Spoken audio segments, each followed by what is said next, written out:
दोस्तों, हमारे नए नए वीडियो गीत देखने के लिए हमारे YouTube चैनल को सब्सक्राइब करें और न्यू अप टू डेट्स जानने के लिए बेल आइकन को क्लिक करें।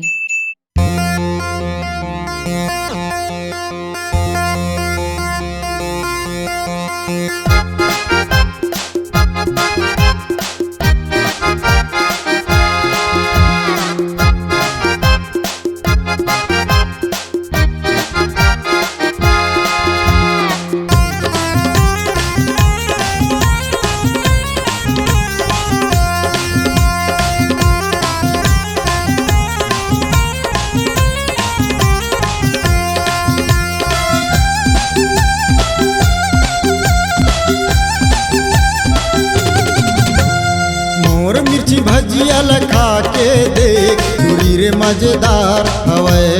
मोर भाटा भजिया लखा के देख चूड़ा रे रसदार हवे।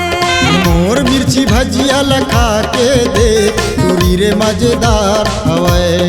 मोर भाटा भजिया लखा के देख चूड़ा रे रसदार हवे। अब के गए कब आवे कुर्बा वाली फिर कब मुलाकात हो है। अब के गए कब आवे कवर्दा वाली फिर कब मुलाकात हो है। मोर मिर्ची भजिया लगा के देख टूरी रे मजेदार हवे। मोर भाटा भजिया लखा के देख चूड़ा रे रसदार हवे।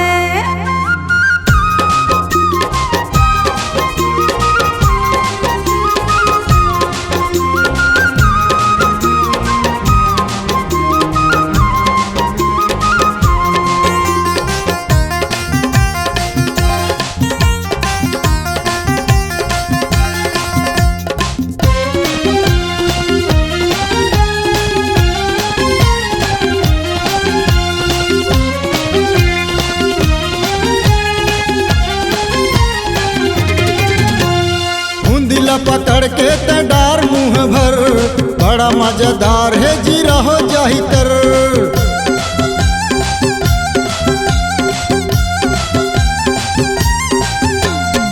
दिला पकड़ के तडार मुँह भर बड़ा मजेदार है जीरा हो जाही तर।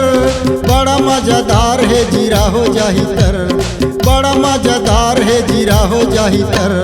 मोर भाटा भजिया लखा के देख चूड़ा रे रसदार हवे। मोर मिर्ची भजिया लखा के देख चूड़ी वो मजेदार हवे।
भजिया लखा के देख चूड़ी रे मजेदार हवे। मोर भाटा भजिया लखा के देख चूड़ा रे रसदार हवे।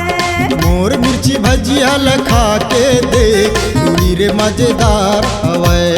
मोर भाटा भजिया लखा के देख चूड़ा रे रसदार हवे। अब के गए कब आवे मुंगेली वाली फिर कब मुलाकात हो है। अब के गए कब आवे बिलसपुरहीन फिर कब मुलाकात हो है। मोर मिर्ची भजिया लखा के देख टूरी रे मजेदार हवे। मोर भाटा भजिया लखा के देख चूड़ा रे रसदार हवे। मोर मिर्ची भजिया लखा के देख टूरी रे मजेदार हवे। मोर भाटा भजिया लखा के देख चूड़ा रे रसदार हवे। मोर मिर्ची भजिया चल खा के देख पूरी रे मजेदार हवे। C-Log Digital Recording Studio, Cordoba. Contact number 99071192115.